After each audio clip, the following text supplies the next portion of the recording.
రామచంద్రాపురం, సూర్యాపేట మండలం, సూర్యాపేట జిల్లా. నేను 95లో సర్పంచ్గా ఉన్నప్పుడు అనేక సంక్షేమ పథకాలు ఉన్నాయి. తెలుగుదేశం గవర్నమెంట్ ఉన్నది. తెలుగుదేశం గవర్నమెంట్లో ఆకారం సుదర్శన్ గారు మాకు ఎమ్మెల్యే ఉన్నారు. వారు ఆర్టీసీ కార్పొరేషన్ చైర్మన్గా కూడా చేయడం జరిగింది. అప్పుడు మేము తెలుగుదేశం గవర్నమెంట్లో ప్రజల వద్దకు పాలన అనేది ఒకటి కార్యక్రమం, పీవీపీ అనేది ఒక పాలన చెప్పడం జరిగింది.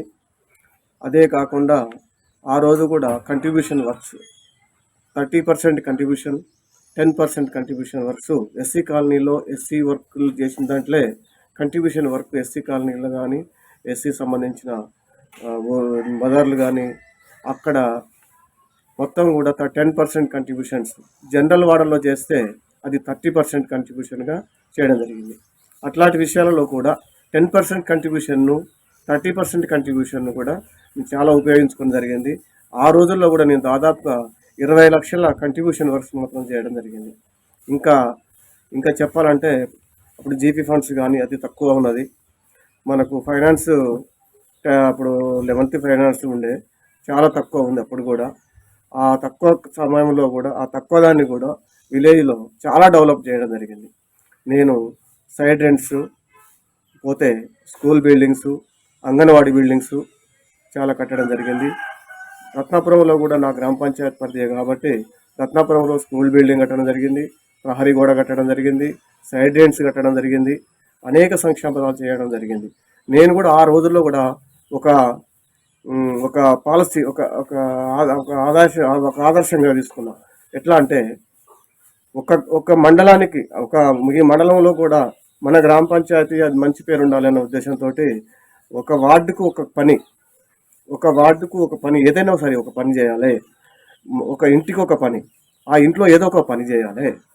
ఒక వార్డుకు కానీ సంక్షేమ పథకాలు సైడ్ డ్రైన్ కానీ ఇంకేదైనా కానీ అట్లా చేయాలనే ఉద్దేశంతో ఒక ఇంటికి ఒక పని చేయాలనే ఉద్దేశంతో ఆదర్శంగా అప్పుడు రేషన్ కార్డులు చాలా టైట్గా ఉన్నా సరే రేషన్ కార్డు కానీ వారికి మహిళలకు ఇంకా ఉన్న పథకాలను కూడా వినియోగించి అన్నీ ఒక సంక్షేమ పథకాలు కూడా చేపట్టి ఏ ఒక్కటి ప్రభుత్వం నుంచి వచ్చే ప్రతి పైసను కూడా వినియోగించుకొని నేను సంక్షేమ పథకాలు చేపట్టడం జరిగింది. ఆ సంక్షేమ పథకాలన్నీ కూడా నేను చేయడం జరిగింది. ఈరోజు కూడా నేను చేసిన సైడ్ రెంట్స్ కానీ బిల్డింగ్లు కానీ స్కూల్ బిల్డింగ్లు కానీ అంగన్వాడీ బిల్డింగ్ కానీ నేను కట్టినవి ఇప్పుడు కనిపిస్తున్నాయి. ఆ రోజు కూడా వాటర్ స్కీమ్ మొదలు పెట్టడం జరిగింది. వాటర్ స్కీమ్ కూడా చేయడం జరిగింది. ఇక్కడ చేసిన రత్నాపురంలో కూడా వాటర్ స్కీమ్ చేయడం జరిగింది. అక్కడ కూడా వాటర్ అభివృద్ధి చేయడం జరిగింది. ఇక్కడ కూడా రామచంద్రపురంలో కూడా అభివృద్ధి చేయడం జరిగింది. అంతేకాకుండా గత ప్రభుత్వంలో కూడా టీఆర్ఎస్ ప్రభుత్వంలో కూడా మనకు ప్రభుత్వం చేసిన కొన్ని సంక్షేమ పథకాలు ఉన్నా ఇక్కడ రైతు బంధాన్ని గురించి మాట్లాడదలుచుకుంటే రైతు బంధులో వాళ్ళు రైతు బంధు ఇవ్వటం కూడా చాలా కొంచెం ఆలోచించవలసిన అవసరం ఉంది. ఎందుకంటే ఇవాళ 100 ఎకరాలు ఉన్న వాళ్ళకు, 1000 ఎకరాలు ఉన్న వాళ్ళకు, బీడుబడి భూములు ఉన్న వాళ్ళకి మహబూబ్నగర్ డిస్టిక్లో దేవరకొండలో మొత్తం గుట్ట రాళ్ళు బోర్లు ఉన్నవి. అవి ఒక్కొక్కరికి 200, 300, 500, 1000 ఎకరాల వరకు కూడా ఉండడం జరిగింది.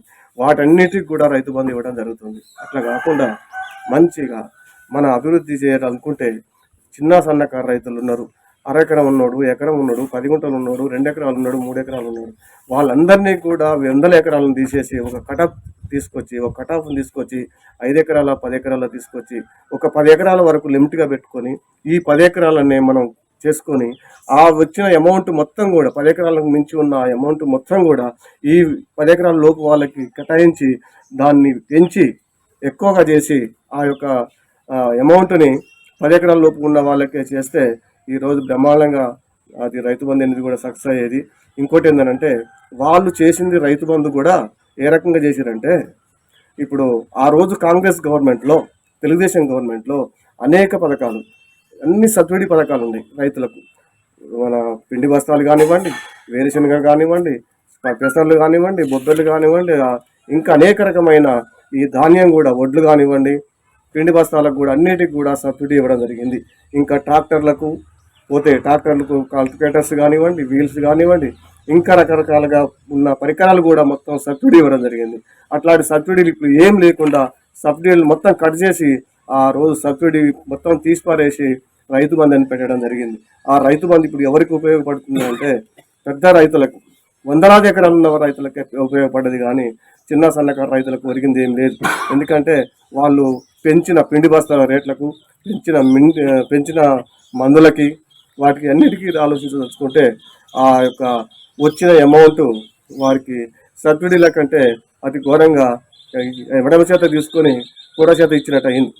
అలాంటి పరిస్థితి కాకుండా ఏ రకంగానైనా కూడా కటాఫ్ చేసి అతి మొత్తం వచ్చిన మొత్తాన్ని కూడా ఈ యొక్క చిన్న రైతులకు కనుక వినియోగిస్తే బ్రహ్మాండంగా ఉండవలసిన అవసరం ఉండే. అది చేయలేదు. ఈరోజు కాంగ్రెస్ గవర్నమెంట్ దీని గురించి ఆలోచిస్తున్నది. ఎటుబడి కటాఫ్ చేసి అందరికీ కూడా ఈ రోజు 10,000 నుంచి 15,000 వరకు కూడా గవర్నమెంట్ ఈరోజు కాంగ్రెస్ 15 ఎకరానికి 15,000 చొప్పున ఇవ్వాలని దాన్ని మొత్తం ప్రగతి పదంలో దాని ఆలోచనలో ఉన్నారు. అది చేస్తుంది కూడా తప్పకుండా. ఈ ఒక్క కారు వదిలిపెడితే రెండో కారులో కాంగ్రెస్ గవర్నమెంట్ ఖచ్చితంగా దీన్ని సాధించి తీరుతుంది. 6 గ్యారెంటీలను కూడా చాలా ఖచ్చితమైన నిర్ణయం, ఎంత కష్టమైన నిర్ణయం అని కూడా, అంత కష్టమైన పని అయినా సరే కాంగ్రెస్ గవర్నమెంట్ చేసి తీరుతుంది కూడా. ఎందుకంటే ఈరోజు ప్రజలకి ఏదో ఒకటి చేయాలి, సాధించాలనే తపనతోటి కాంగ్రెస్ గవర్నమెంట్ ముందందుకు వస్తుంది. ఈరోజు మన రైతు బంధును కూడా అదే ఆలోచనలో ఉన్నది. పోతే మనకి ఇప్పుడు ఆర్టీసీ మహిళలను ఆలోచించి ఇవాళ మహిళలకు ఎంతో ఘన అభివృద్ధి.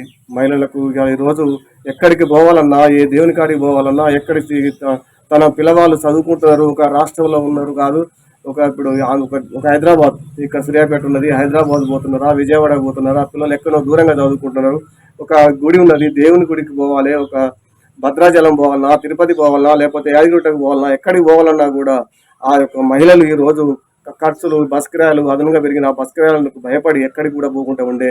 ఈరోజు ఇవాళ మహిళలు చాలా సంతోషంగా, మహిళలకి ఇది మనకు మంచి అనుకూలంగా ఉంది. మహిళలు అందరుగా కూడా ఎంత సంతోషంగా బస్సుల్లో ప్రయాణం చేస్తున్నారు. ఇది ఆర్టీసీ అనేది మనకు గవర్నమెంట్కు ఆదాయంగానే ఆలోచించవలసిన అవసరం లేదు.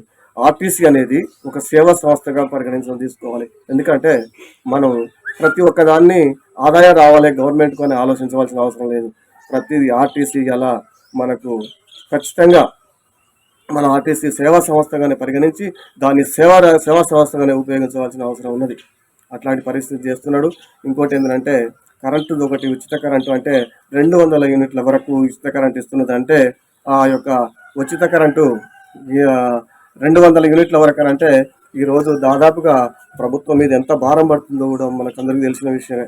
ఈరోజు ఒక యూనిట్కు దాదాపుగా అంటే 60 రూపాయల 70, అంటే ఇప్పుడు దాదాపుగా 200 యూనిట్లకు ఎంత అవుతుంది అంటే 400 చిల్లర 500 దాకా వస్తుంది. అలాంటిది కూడా మనకు ఇలా మొత్తం దాన్ని మనకు ఉచితంగా ఇవ్వబడుతున్నది 200 యూనిట్ల వరకనంటే.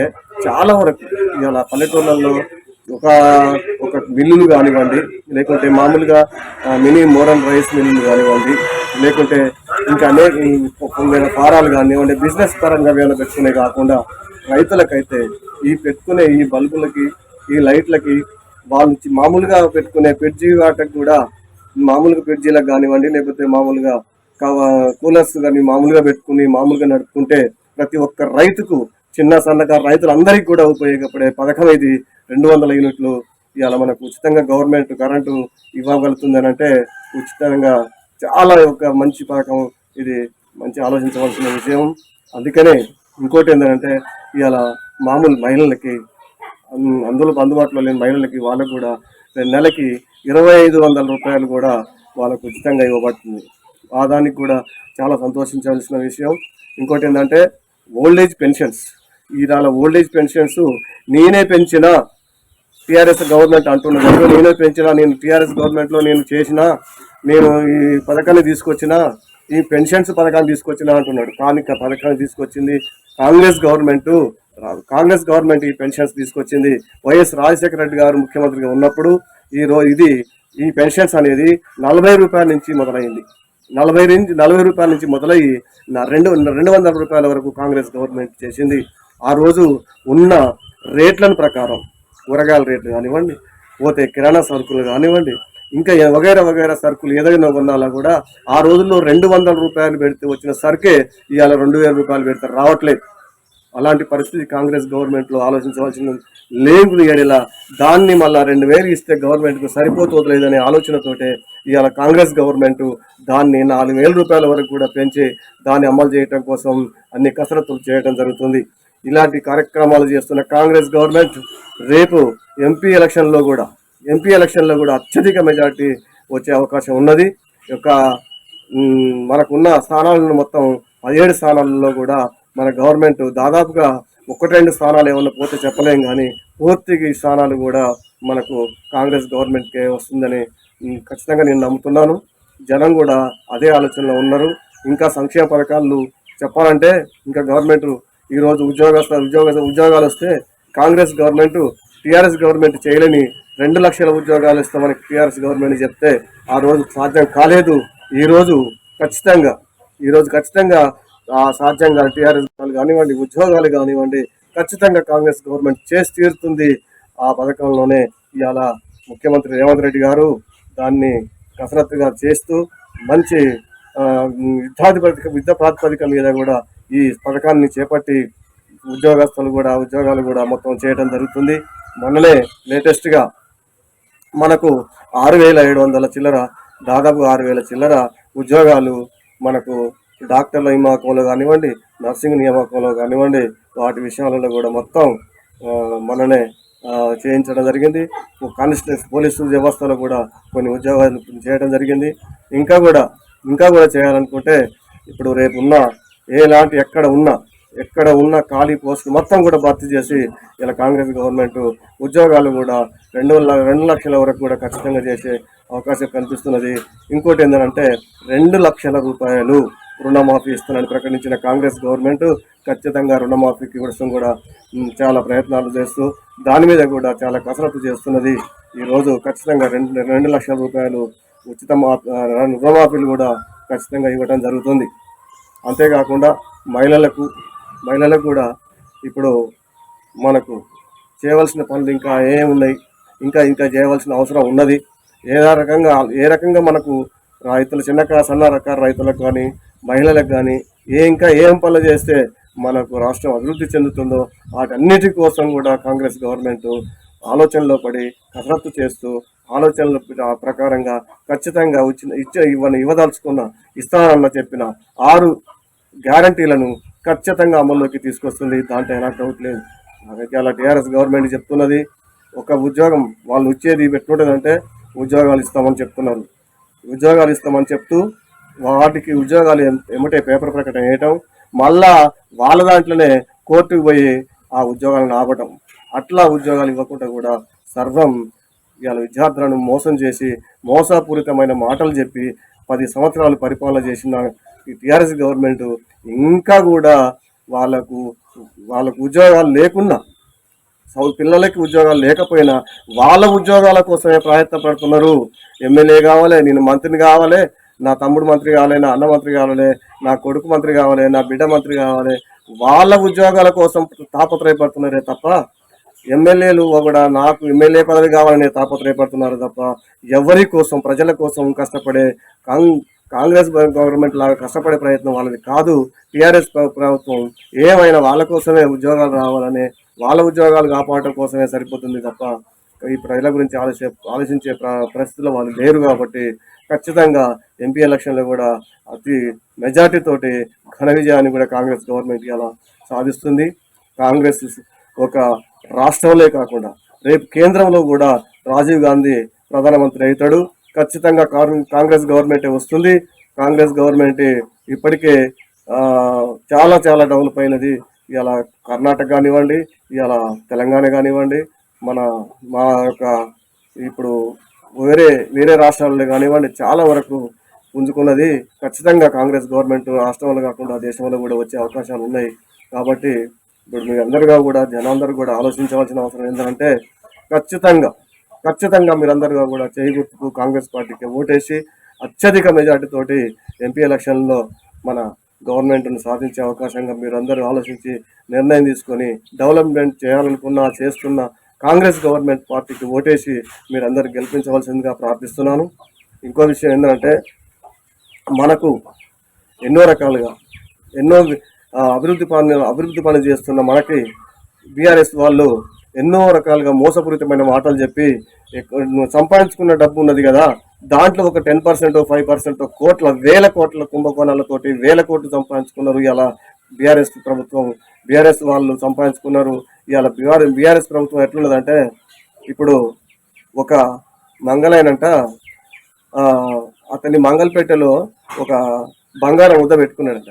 బంగారం పెట్టుకుంటుంటే రాజుకాడికి పోయి రోజు గడ్డం గీక్తాడు.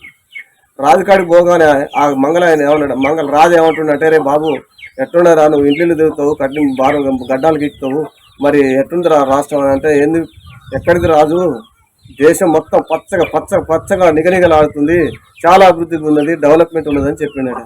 ఒకడు రాజు ఒకరోజు ఒక దొంగ అది బంగారం ముద్ద కనిపెట్టి ఆ మంగళాయన ఉన్న డబ్బులో ఉన్న ఆ బంగారం ముద్ద తీసుకున్న తర్వాత తెల్లారి మళ్ళీ గడ్డంగి తనకు రాజుకాడికి పోయినట్టు మంగళాయన పోతే ఎట్లుంది పరిపాలన ఎట్లుంది అని అంటే, ఏముందండి సర్వనాశనం అయిపోయిందని చెప్పింది.